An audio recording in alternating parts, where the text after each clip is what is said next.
और चेयरमैन साहब, आप उर्दू को जानते हैं। किसी एक शायर ने शायद बरसर इख्तिदार जमात के लिए ये शेर कहा होगा कि उसूल बेचकर मसनद ख़रीदने वालों, निगाह अहले वफ़ा में बहुत हक़ीर हो तुम। वतन का पास तुम्हें था ना होगा कभी कि अपने हिर्स के बंदे हो, बेज़मीर हो तुम। इज़्ज़त नफ्स किसी शख्स की महफूज नहीं, अब तो अपने ही निगहबानों से डर लगता है। डंके की चोट पे जालिम को बुरा कहता हूँ, मुझे सूली से न जिंदानों से डर लगता है। मोहतरम चेयरमैन साहब, मैं आज इन लोगों की तरफ से बोल रहा हूँ जो दिखते तो हैं, जिनके बारे में बात तो होती है मगर उनकी कोई नहीं सुनता। मैं उनके बारे में बोल रहा हूँ जिनके बारे में वज़ीर आज़म मोदी ने कहा था कि घुसपैठी हैं। मैं उन बेटियों और माओं के बारे में कह रहा हूँ जिनके बारे में मोदी ने कहा कि ज़्यादा बच्चे पैदा करते। मैं उन मासूम नौजवानों के बारे में कह रहा हूँ जिनको मॉब लिंचिंग के ज़रिए मारा जा रहा है। मैं उन बेज़ुबान माँ और बाप के बारे में बोल रहा हूँ जिनकी औलाद आज इस हुकूमत के गलत क़ानून के चक्कर में जेलों में सड़ रहे हैं। सर, मैं दस्तूर जब इस ऐवान में बन रहा था, संविधान बन रहा था, तो उस वक्त अलहदा वोटर लिस्ट और इंतखाबी रिजर्वेशन की बात आई। तो उस वक्त के हमारे फाउंडिंग फादर्स ने, हमारे बुज़ुर्गों ने, दोनों समुदाय के हिंदू और मुसलमानों ने फ़ैसला किया कि हम इस पर राज़ी नहीं होंगे। बल्कि उन्होंने क्या कहा था हमारे फाउंडिंग फादर्स ने, उन्होंने मुखालिफत की थी अलहदा वोटर लिस्ट की और इंतखाबी रिजर्वेशन की। उन्होंने कहा था, I quote sir, it is the duty of majority community to ensure that minorities are elected in the representative numbers. BJP मुसलमानों की नफरत पर जीतती है और मुसलमानों के नाम निहाद मसीहा मुसलमानों के 90% ज़्यादा वोट हासिल करते हैं, मगर फिर भी इस ऐवान के दरवाजे नहीं खुलते मुसलमानों के लिए और सिर्फ 4% मुसलमान जीत कर आते हैं। सर, संविधान सिर्फ एक किताब नहीं है जिसे चूमा जाए, संविधान एक किताब नहीं है जिसे दिखाया जाए, संविधान एक सिंबल भी है, मगर संविधान एक हमारे बुजुर्गों के ख्वाबों की किताब है।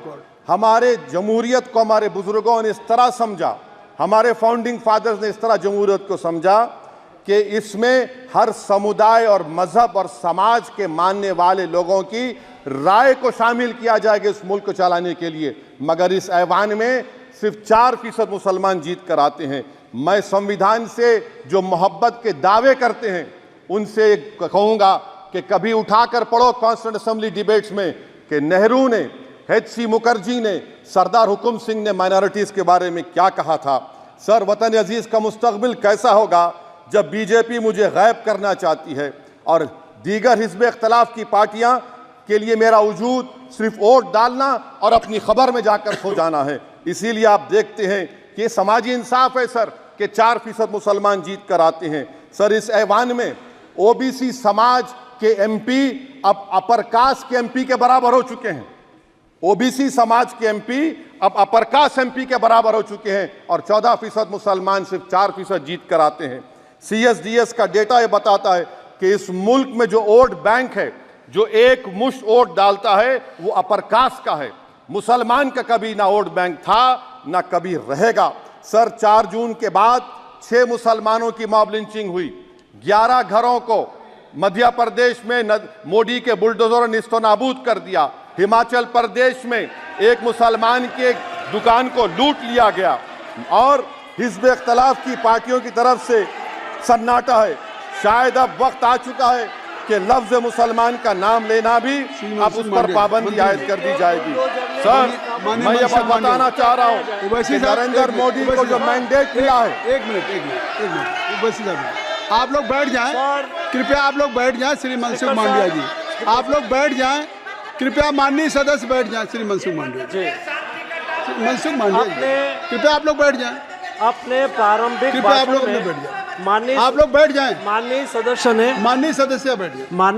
सदस्य ने अपने प्रारंभिक भाषण में जो शब्द प्रयोग करा है उसको ऑथेंटिकेट करा जाए। और अभी उन्होंने उल्लेख करा कि मोदी के बुलडोजर ने वहाँ मॉब लिंचिंग करा है, उसको भी ऑथेंटिकेट करा जाए।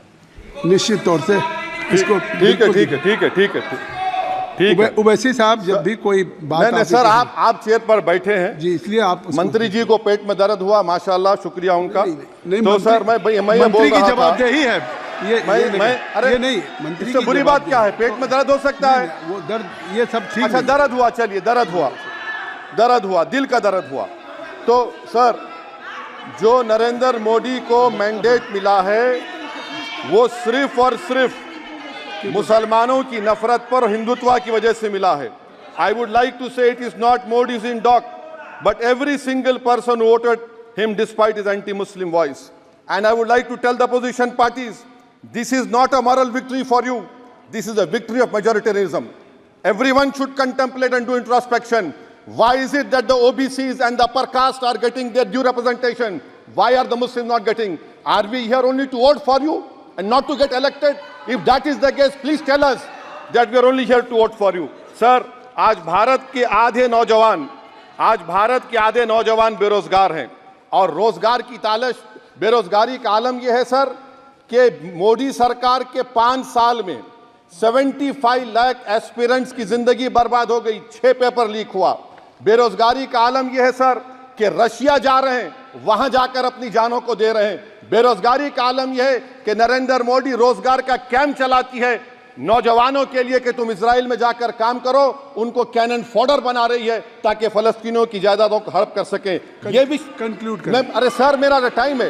कहाँ टाइम है सर? आप ये टाइम ले लिए मेरा। सर, मैं 2 मिनट दीजिए। ये विश्वगुरु की पॉलिसी है। इजराइल को 27 टन हथियार जा रहा है।